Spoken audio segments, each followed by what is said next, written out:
মাটি দেওয়ার জন্য কবর খোঁড়া হচ্ছে। কবরের পাশেই পড়ে আছে জন্মদাতা বাবার নিথর দেহ।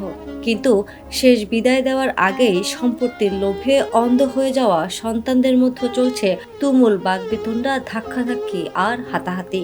স্বজনদের বাধায় একবার নয় দুইবার কবর খোঁড়া হলেও দীর্ঘ সময় দাফন করা যায়নি অসহায় বাবার মরদেহ।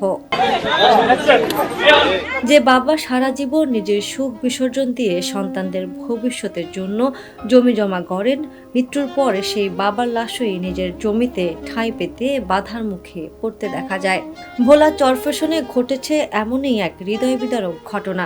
শনিবার শশীভূষণ থানার রসুলপুর ইউনিয়নের ৩ নম্বর ওয়ার্ডে মৃত জলিল পণ্ডিতের দাফনকে কেন্দ্র করে সৃষ্টি হয় চরম উত্তেজনা। স্থানীয় সূত্র জানায়, 4টি বিয়ে করা জলিল পণ্ডিতের বর্তমানে 2 স্ত্রী ও একাধিক সন্তান রয়েছেন।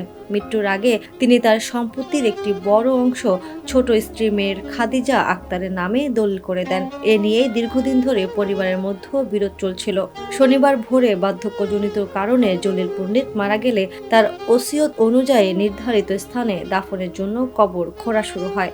কিন্তু কবরের স্থান ও সম্পত্তির ভাগাভাগি নিয়ে সন্তানদের মধ্যে বিরোধ চরম আকারে ধারণ করে। অভিযোগ রয়েছে, কয়েকজন সন্তান বাবার মরদেহ দাফনে বাধা দেন।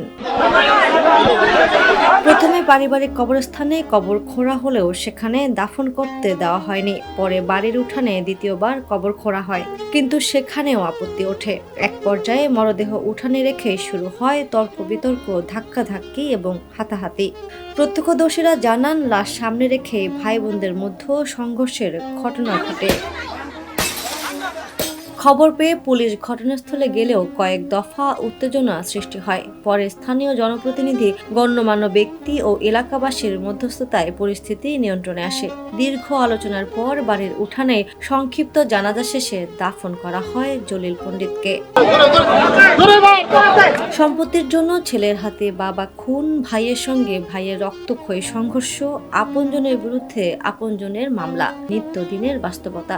যে সম্পত্তি মানুষ মৃত্যুর পর সঙ্গে নিতে পারে না, সেই সম্পত্তির জন্যই যদি একজন বাবার শেষ বিদায় পর্যন্ত আটকে যায়, তাহলে আমাদের সামাজিক মূল্যবোধ ঠিক কোন জায়গায় এসে দাঁড়িয়েছে, সেই প্রশ্নই এখন ঘুরপাক খাচ্ছে সবার মনে।